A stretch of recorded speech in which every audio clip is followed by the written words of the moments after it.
Mga awit, ikalawang kabanata. Bakit nagbabalak maghimagsik ang mga bansa? Sa sabwatan nilang ito'y anong kanilang mapapala?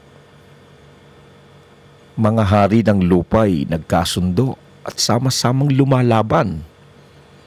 Hinahamon nila si Yahweh at ang kanyang hinirang. Sinasabi nila, ang paghahari nila sa atin ay dapat nang matapos. Dapat na tayong lumaya at kumawala sa gapos. Si Yahweh na nakaupo sa langit ay natatawa lamang. Lahat ng plano nila ay wala namang katuturan. Sa tindi ng kanyang galit, sila'y kanyang binalaan. Sa tindi ng puot, sila'y kanyang sinabihan.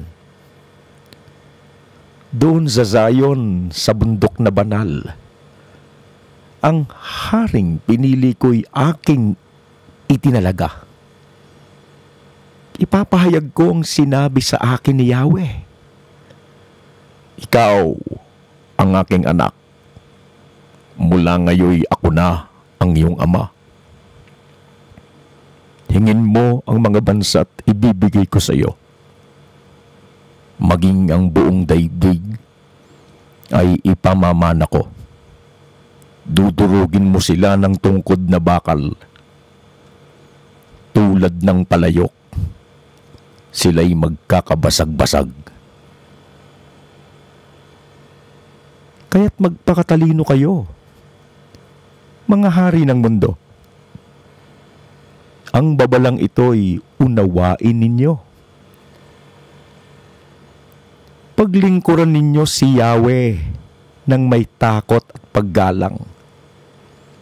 Sa paanan ng kanyang anak, yumukod kayo't magparangal. Baka magalit siya at bigla kayong parusahan. Mapalad ang taong ang Diyos ang kanlungan. Mga awit, ikalawang kabanata.